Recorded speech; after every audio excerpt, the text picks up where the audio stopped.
Welcome back to another Creatures Crafting channel. With Halloween right around the corner, all the stores are filling up with all sorts of cool decorations that us crafters can use for making terrain and kit bashing cool monsters. This baby head really stood out to me. I decided to go ahead and make it its own central terrain piece, so I started with a piece of foam board and cut it to size.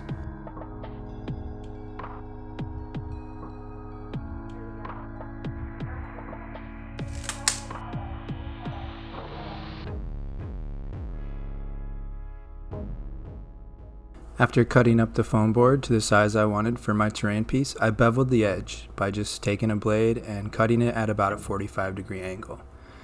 Here's some plastic recyclables I was hemming and hawing about to see which ones I wanted to use.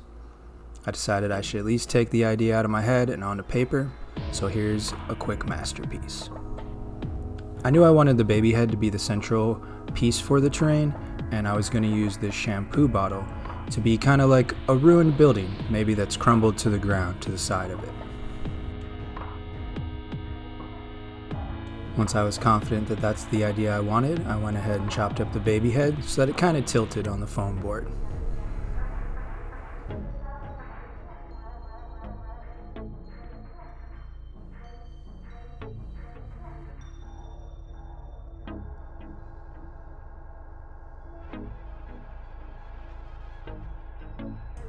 After I kind of just loosely dry fit the two pieces I wanted to use and was confident that that's how I wanted them set up, I went to work cutting the bottle.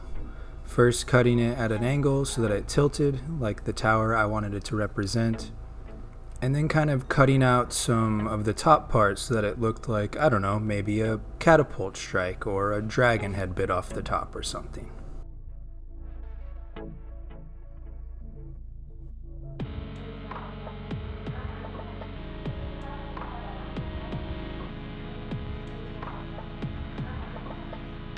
At this point I took some more foam board and I kind of built like a staircase up to where the tower was. Really this is going to be covered over later, and I was just bulking out the terrain piece to not make it look so flat and boring.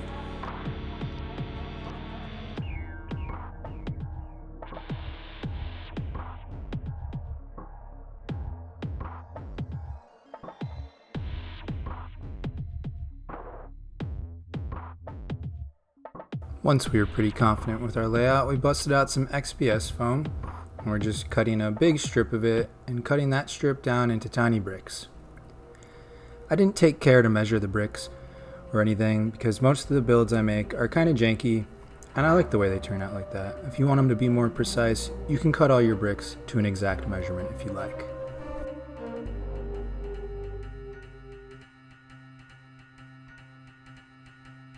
Here's just a couple quick examples of like a windmill I made, a dice tower, and then Mrs. Nether Creature actually made this dice jail. Pretty cool, huh?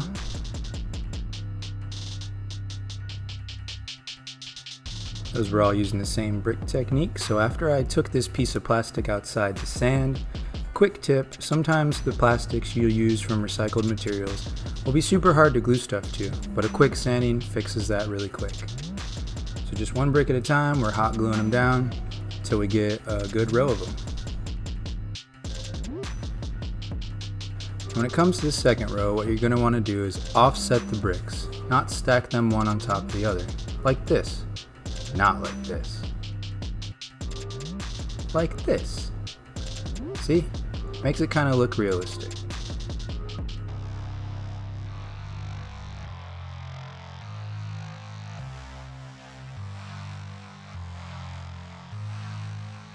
After some time, you'll have something that looks like this.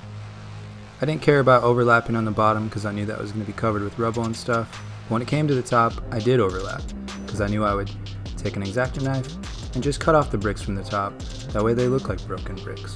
We're going to save those pieces too, and we're going to use those as scatter on the terrain to make it look like bricks that have fallen off.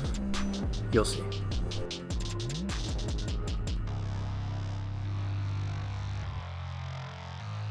Of course, next you have to summon your hot glue gun. Once you have your hot glue gun, you can kind of take all the big chunks you have assembled and start putting them together onto the foam board, like so.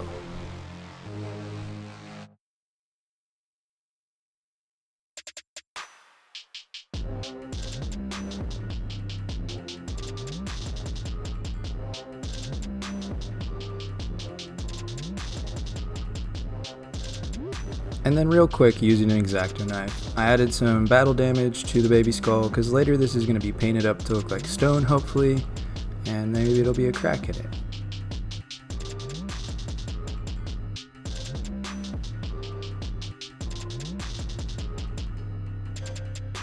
Now it was on to a pretty fun step for me. I've never used Sculpt-A-Mold, but despite my worries, man, this stuff was fun. It's pretty much like a paper mache like material. You add 2 parts of the Sculpt-A-Mold and 1 part water, mix it up. And you can see I'm just slathering it all over and just building up the texture on the base. This stuff's really cool. It dries really quick, so if you are going to try this for the first time, I would say mix it up in small batches because it dries pretty quick. One thing really fun about this, as you can see, is you can add paint to it right away. So if parts were to ever chip off, it'd be black underneath instead of white. Something to think about if you're going to try it out.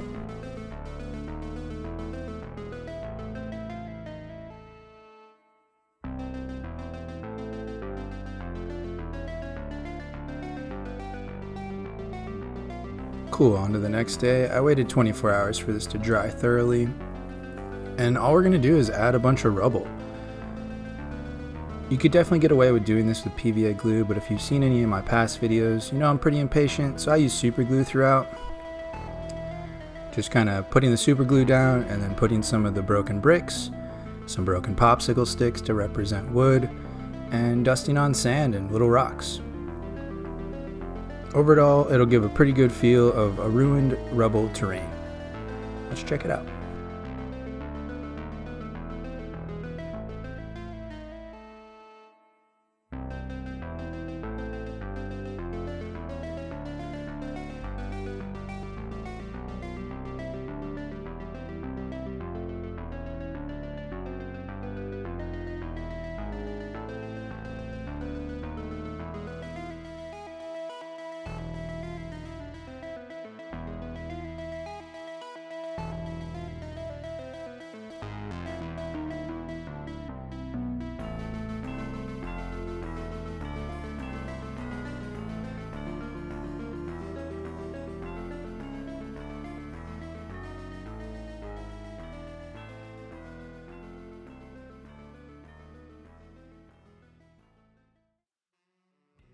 Alright, and after some time letting the super glue dry, I went ahead and mixed up some PVA glue, some black paint, and some fine sand. And I painted that all over the baby skull to give it a stone-like texture, and the inside of the shampoo bottle that was all just flat plastic. After that, I mixed up another batch of just PVA glue and paint and put that all over the entire terrain, covering the bricks and all the rubble, just to seal everything in for sure. Before the last step, which is my favorite step, painting. Stay tuned. Once that was all dry, we took it outside and spray painted it with a zenithal highlight. If you don't know what a zenithal highlight is, basically you take a dark color, in our case we use black, and then just from the top of the model you spray down on it with a lighter color. I chose white. This is going to help differentiate one piece from another while we're painting the color, and it also helps to represent where the sun would be hitting the model if it were out in the real world. For the painting step, it's pretty simple. I blotched on a bunch of colors, picked out the wood, painted it brown. I had green and yellow on my palette already, so I went pretty ham with that.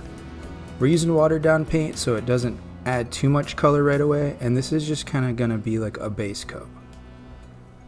After the base coat, we'll go back and pick some other colors, but let's just let this roll for now.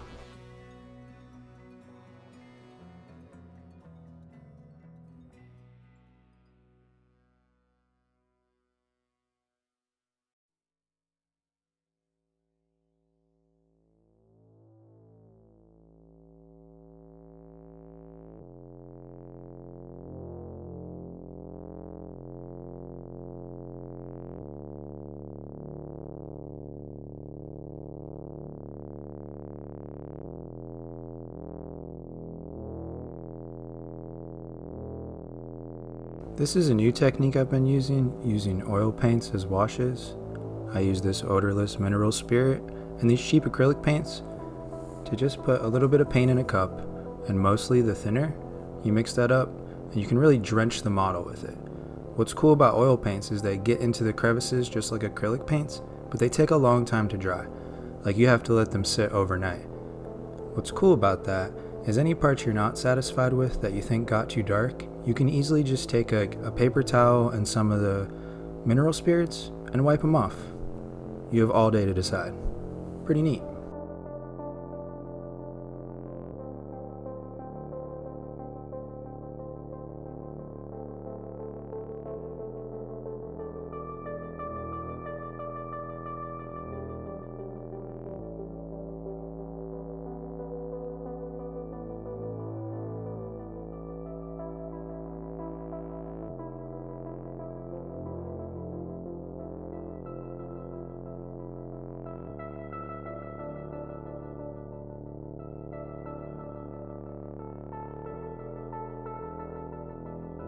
Once that's all done, we're going to add some blended tuff to this.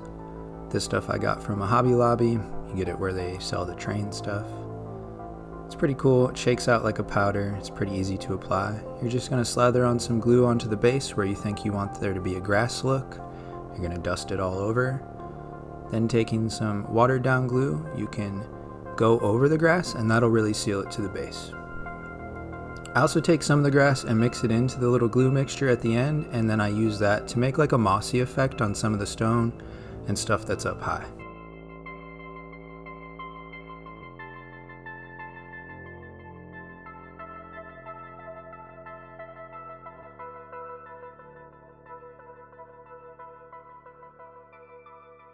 If you've made it this far in the video, you know what to do. Slap a like, leave a comment, don't forget to subscribe. I really appreciate you guys watching these. I hope some of these tips have been helpful. Get out there, get creative. Oh, and if you caught the Easter egg anywhere in the video, leave a comment down below. Let me know if you saw that. If you have any ideas for future videos, or terrain pieces you'd like to challenge me to make, different crafting materials you'd like to see me use, I'd love to hear about it. Until next time, I hope you guys have a great day. Cheers.